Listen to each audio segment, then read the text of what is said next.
Hello friends, आज हम पढ़ेंगे इंटरनेशनल बैंकिंग। तो इंटरनेशनल बैंकिंग पढ़ने से पहले हम ये जान लेते हैं कि बैंक क्या होते हैं और बैंक कितने तरीके के होते हैं। Let's start. Bank. A bank is a financial institution that accept deposit, lending loan and making investment with the motive of earning profit. तो बैंक क्या होते हैं भाई? बैंक हमारे ये फाइनेंशियल इंस्टीट्यूशंस होते हैं जो कि क्या करते हैं, हमारी डिपॉजिट को एक्सेप्ट करते हैं, हमें लोन देते हैं और इन्वेस्टमेंट करते हैं ताकि उन्हें क्या हो सके, प्रॉफिट हो सके, वो प्रॉफिट अर्न कर सकें। तो बैंक हमारे एक तरीके के फाइनेंशियल इंस्टीट्यूशंस होते हैं जो कि हमारी डिपॉजिट को एक्सेप्ट करते हैं, लेंडिंग करते हैं लोन्स और मेकिंग करते हैं investment with the motive of earning profit. Clear? अब बैंक हमारे दो तरीके के होते हैं। एक होते हैं हमारे डोमेस्टिक बैंक और दूसरे होते हैं हमारे इंटरनेशनल बैंक। तो डोमेस्टिक बैंक क्या होते हैं? डोमेस्टिक बैंक हमारे वो बैंक होते हैं जो कि हमारी कंट्री के बाउंड्री के अंदर होते हैं, जो कि हमारी जियोग्राफिकल बाउंड्री के अंदर होते हैं, उन्हें हम कहते हैं डोमेस्टिक बैंक। इंटरनेशनल बैंक हमारे वो बैंक होते हैं जो कि आउटसाइड, मतलब जो कि हमारी कंट्री के बाहर होते हैं, मतलब हमारी जियोग्राफिकल बाउंड्री के जो बाहर होते हैं उन्हें कहते हैं इंटरनेशनल बैंक। तो डोमेस्टिक बैंक क्या है भाई? डोमेस्टिक बैंक हमारे वो बैंक हैं जो कि हमारी बाउंड्री के अंदर हैं, ठीक। और इंटरनेशनल बैंक क्या है? इंटरनेशनल बैंक हमारे वो बैंक हैं जो कि आउटसाइड हैं, जो द बाउंड्री ऑफ कंट्री, जो कि जियोग्राफिकल बाउंड्री के बाहर हैं। क्लियर? अब बात करते हैं हम इंटरनेशनल बैंकिंग के। तो इंटरनेशनल बैंकिंग की बात करते हैं तो इंटरनेशनल बैंकिंग होती क्या है? सबसे पहले तो हम ये क्लियर कर देते हैं कि इंटरनेशनल बैंक अलग होते हैं और इंटरनेशनल बैंकिंग अलग होते हैं। इंटरनेशनल बैंक क्या होते हैं? इंटरनेशनल बैंक वो बैंक होते हैं जो कि हमारी जियोग्राफिकल बाउंड्री के बाहर हैं। अब इंटरनेशनल बैंकिंग क्या होती है, बात करते हैं। इंटरनेशनल बैंकिंग हमारी एक तरीके की सर्विसेज होती हैं जो कि क्या है, एक कंट्री दूसरी कंट्री को प्रोवाइड करती है। ये हमारी एक तरीके की बैंकिंग सर्विसेज होती हैं जो एक कंट्री दूसरी कंट्री को प्रोवाइड करती है। फॉर देखिए, international banking is a banking services और it is an arrangement of financial services by resident bank of one country to the resident bank of another country. Means ये इसके कहने का ये मतलब है कि ये हमारी एक बैंकिंग सर्विसेज होती हैं जो कि एक कंट्री दूसरी कंट्री को प्रोवाइड करती है। अब इसकी ज़रूरत क्या पड़ी?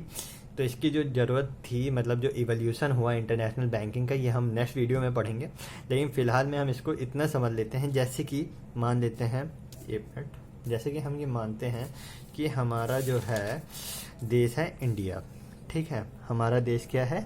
इंडिया है, ठीक। और जो दूसरा देश हम ले लेते हैं, मानते हैं यूएसए ले लेते हैं।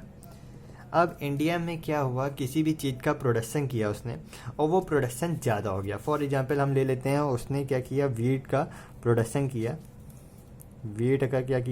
प्रोडक्शन किया और वो प्रोडक्शन क्या हो गया, ज़्यादा हो गया, तो एक्सेस प्रोडक्शन हो गया। तो अब उसने क्या किया, वो जो वीट का जो प्रोडक्शन ज़्यादा हो गया था उसको वो क्या करेगा, सेल करेगा। अब वो सेल अपनी कंट्री में भी कर सकता है, प्लस अब इंडिया में है तो इंडिया में तो इतना उसने प्रोडक्शन कर ही लिया, लेकिन एक्सेस प्रोडक्शन हो गया तो वो क्या करेगा, वो सेल करेगा और वो सेल करेगा दूसरी कंट्रीज़ को। मानते हैं उसने सेल कर दिया यूएसए को, ठीक। तो अब यूएसए को उसने क्या किया, सेल कर दिया। और कभी कभी क्या होता है, कुछ चीज़ें हमारे यहाँ मिल नहीं पाती हैं तो हम क्या करते हैं, उन चीज़ों को परचेज़ भी करते हैं। जैसे कि ऑयल है तो ऑयल हम क्या करते हैं, ख़रीदते हैं, दुबई से ख़रीदते हैं, ईरान से ख़रीदते हैं, तो उनका क्या करते हैं, हम परचेज़ भी करते हैं। तो मीन्स हम क्या करते हैं, इंटरनेशनल मार्केट में हम परचेज़ भी करते हैं और प्लस सेल भी करते हैं। तो उन परचेज़ और सेल को करने के लिए वहाँ पे क्या होता है, करेंसी में पेमेंट होता है, डिफरेंट करेंसी का पेमेंट होता है। तो उसके लिए हमने क्या किया, एक बैंकिंग इंस्टीट्यूशन को सेटअप कर दिया और उस बैंकिंग इंस्टीट्यूशन को सेटअप कर दिया जिसको हम कहते हैं इंटरनेशनल बैंक, ठीक। अब ये इंटरनेशनल बैंक हमें क्या करता है, सर्विसेज प्रोवाइड करता है और ये जो हमारी जो ट्रांजेक्शन्स हैं इन्हें आसान करता है, ठीक है। ये जो हमारी जो ट्रांजेक्शन्स हो रही हैं, परचेसिंग ट्रांजेक्शन हो रही है, सेल की जो ट्रांजेक्शन हो रही है, इनको क्या कहता है, आसान करता है। और इसी सर्विसेज को जो हमारा इंटरनेशनल बैंक प्रोवाइड करता है उसे हम कहते हैं इंटरनेशनल बैंकिंग। क्लियर? उसे हम क्या कहते हैं, उससे हम कहते हैं इंटरनेशनल बैंकिंग। तो इंटरनेशनल बैंकिंग क्या होती है? इंटरनेशनल बैंकिंग हमारी एक तरीके की इंटरनेशनल बैंकिंग हमारी क्या है? इंटरनेशनल बैंकिंग हमारी एक तरीके की बैंकिंग सर्विसेज होती है जो कि एक कंट्री दूसरी कंट्री को प्रोवाइड करती है। क्लियर? फिर अब हम बात करते हैं इनके फीचर्स की। इनके अब फीचर्स क्या होते हैं, क्या बेनिफिट्स होते हैं, अब हम उसके बारे में बात करते हैं। तो हमारा जो पहला जो फीचर है वो है फ्लेक्सिबिलिटी। फ्लेक्सिबिलिटी हमारा क्या है? पहला फीचर है, पहला बेनिफिट है। इसका मतलब क्या होता है? International bank provide flexibility to MNC to deal in multiple currency.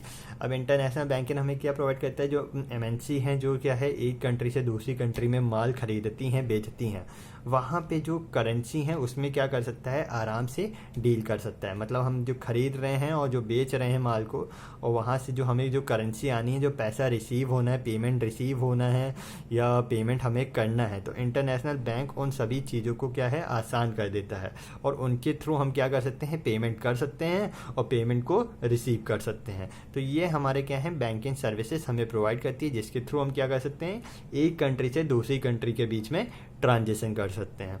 तो ये हमें क्या है? एक तरीके की फ्लेक्सिबिलिटी प्रोवाइड करती है। दूसरा जो बेनिफिट हमें मिलता है वो मिलता है हमें एसेसिबिलिटी। एसेसिबिलिटी का मतलब सिंपल वे में एक्सेस।